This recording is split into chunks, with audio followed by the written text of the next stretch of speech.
AI নির্ভর সিগন্যালে চলছে রাজধানী ঢাকার ট্রাফিক ব্যবস্থা। স্বয়ংক্রিয় লাল বাতিতে থামছে গাড়ি, আবার চলছে সবুজ বাতিতে। লাল বাতি জ্বলে উঠতেই নির্ধারিত দাগে থেমে যাচ্ছে বাস, ট্রাক, প্রাইভেট পরিবহন, এমনকি মোটরসাইকেলও। কিন্তু কোনো কিছুকেই পাত্তা দিচ্ছে না ব্যাটারি চালিত অটোরিকশাগুলো। লাল সবুজ যাই থাকুক না কেন, হরদম গতিতে ছুটছে তারা। কোনো লাইসেন্স না থাকায় এদের ধরতে ব্যর্থ ট্রাফিক পুলিশও। শান্তশিষ্ট সিটিটা হয়ে উঠতেছে, কিন্তু অটোরিকশার জন্য বোঝা যাচ্ছে যে এই সিটিটা একদম পরিত্যক্ত হয়ে যাইতেছে। এখন মাত্রা অতিরিক্ত হওয়ার কারণে অটোরিকশার রাস্তায় চলাচল ব্যাঘাত ঘটছে, রাস্তায় আপনার জ্যাম প্রচুর হচ্ছে, বেশি করে অ্যাক্সিডেন্ট অতিরিক্ত দেখা যাচ্ছে। না, যে কোনো মুহূর্তে এরা ডাইনে লয় বাইরে আমাদের অনেক সমস্যা হয়। ওদের তো ইয়া নাই, কাগজপত্র নেই, ওরা মামলা কি দিয়ে খাবে? ওদের যদি কিছু ডকুমেন্টস থাকতো তাইলে না মামলা দিতে পারতো, ডকুমেন্টস তো নাই। এমন পরিস্থিতিতে সড়কে শৃঙ্খলা আনতে হলে রাজধানীতে ব্যাটারি চালিত অটোরিকশা নিয়ন্ত্রণ একান্ত প্রয়োজন বলছেন সাধারণ যাত্রী, চালক এবং সড়ক বিশেষজ্ঞ সবাই। এটা এরকম ঢাকায় করতে হলে অটো মুক্ত করতে হবে। অটো তো নিজেই চালাই, কিন্তু অটো অতিরিক্ত হয়ে গেছে সমস্যা দেন দিয়েই, বেশিরভাগ অটোর কারণে জাম লাগে। এগুলা একবারে উচ্ছেদ করতে হবে এগুলা মেন রোড থেকে। আমরা এখনও পর্যন্ত এআইকে ব্যবহার করছি এনফোর্সমেন্টের দিক থেকে, বাট অপারেশনের দিক থেকে কিন্তু এটাকে আমরা পুরোপুরি ব্যবহার করতে পারছি না। কারণ এই ব্যাটারি রিক্সা যেমন রয়েছে, পাশাপাশি হচ্ছে যে দেখা যাচ্ছে যে আরও অনেক অনিবন্ধিত যান দেখা যাচ্ছে আমরা চলে আসতেছে।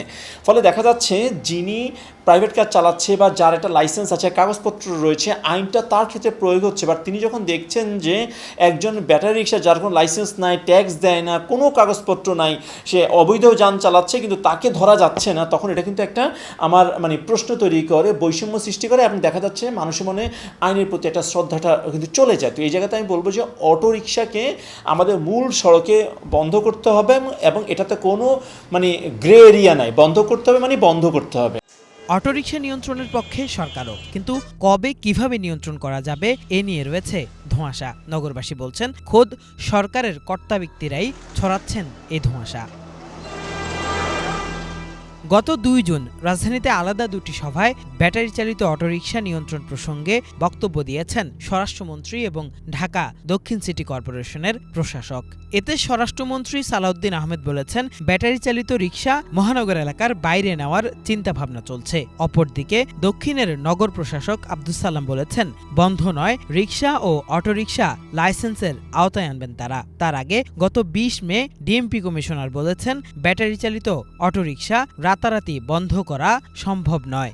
এখন তাদেরকে অন্যভাবে রিহেবিলিটেট না করে, পুনর্বাসন না করে যদি আমরা হাজার হাজার লোকজনকে ওভারনাইট বেকার করে দিই, এটাও একটা সমস্যার সৃষ্টি হবে। সেই জন্য আমরা চেষ্টা করছি তাদেরকে যাতে মেট্রো এরিয়ার বাইরে অন্যভাবে প্রোভাইড করা যায়, বেকারত্ব সৃষ্টি না হয়, আর আমাদের ট্রাফিকেরও যে কোনো সমস্যা না হয়। আমরা চাই না অটো রিক্সা বন্ধ হোক, ভ্যান বন্ধ হোক, আমরা চাই না, কিন্তু আমরা চাই এটাকে একটা সিস্টেমের মধ্যে দিয়ে আসতে হবে। আমরা যেভাবে হকারদেরকে একটা শৃঙ্খলা আনার চেষ্টা করছি, আপনাদেরকে আমরা রেজিস্ট্রেশনের আওতায় আনতে চাই।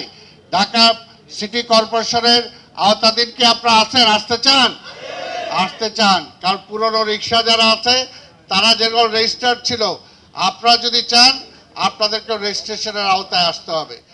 এর আগেও সরকারের বিভিন্ন কর্তা ব্যক্তিদের ভিন্ন ভিন্ন বক্তব্য প্রকট করেছে ব্যাটারি চালিত অটোরিকশা সংকটকে। আওয়ামী লীগ সরকারের বিদ্যুৎ ও জ্বালানি প্রতিমন্ত্রী সংসদে দাঁড়িয়ে এই অটোরিকশাকে বাংলার টেসলা বলে আখ্যায়িত করে রাষ্ট্রীয়ভাবে এই ৩ চাকার যানকে উৎসাহিত করেছিলেন। অপরদিকে সেই সরকারেরই সড়ক পরিবহন মন্ত্রী কখনো দিয়েছেন অটোরিকশা বন্ধের কড়া বক্তব্য, কখনো আবার গেয়েছেন অটোরিকশার পক্ষে।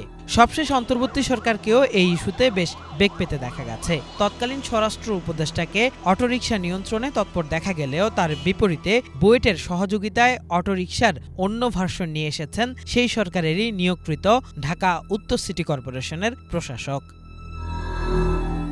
এমন পরিস্থিতিতে বিশেষজ্ঞরা বলছেন, যে যার মতো কথা না বলে ব্যাটারি চালিত অটোরিকশার সংকট কাটাতে প্রয়োজন সরকারের সুনির্দিষ্ট ঘোষণা, পদক্ষেপও শুরু করতে হবে খুব দ্রুতই। অটোরিকশাকে নিয়ন্ত্রণ করতে গিয়ে সরকার বিভিন্ন পর্যায় থেকে বিভিন্ন রকম কথা বলছে। কেউ বলছে এটাকে নিয়ন্ত্রণ থামানো যাবে না, নিয়ন্ত্রণ করতে হবে, কেউ বলছে ঢাকার বাইরে নিয়ে যাবে, কেউ হয়তো এটাকে টেসলা বলে উৎসাহিত করা বা একরকম আমি স্কেল আপ করার সুযোগ তৈরি হয়ে যায়। তো এই জায়গাতে আমি বলবো যে সরকারকে সিদ্ধান্ত নিতে হবে আমার ব্যাটারি রিক্সা আমার মূল সড়কে বা ঢাকার মতো একদম যেখানে এমনিতে বিশৃঙ্খল একটা পরিস্থিতি সেখানে থাকবে কি না। যদি না থাকে, যদি না দিতে চাই আমরা, তাহলে অবশ্যই এটাকে ক্লিয়ার মেসেজ দিতে হবে যাতে কিনা পরবর্তীতে নতুন করে কেউ ব্যাটারি রিক্সা নামাতে গেলে ভয় পায়। আদারওয়াইজ দেখা যাবে যে কেউ কিন্তু ব্যাটারি রিক্সা কন্টিনিউয়াস নামাতে থাকবে, ওই দিক দিয়ে সরকার বলবে যে আমরা এটা বন্ধ করবো। দুটো কিন্তু আসলে কোনোটাই সম্ভব হবে না। তাই ঢাকা রাস্তায় চলা অটোরিকশার সুনির্দিষ্ট কোনো হিসাব কারো কাছেই নেই। তবে এই শহরে 15 থেকে 20 লাখ অটোরিকশা চলাচল করছে বলে মনে করেন খাত সংশ্লিষ্টরা। তাই অন্য সব সিদ্ধান্তের আগে নতুন করে অটোরিকশা আমদানি ও উৎপাদন বন্ধে এখনই নজর দিতে বলছেন বিশেষজ্ঞরা। কিফায়েত শাকিল, বাংলা ভিশন, ঢাকা।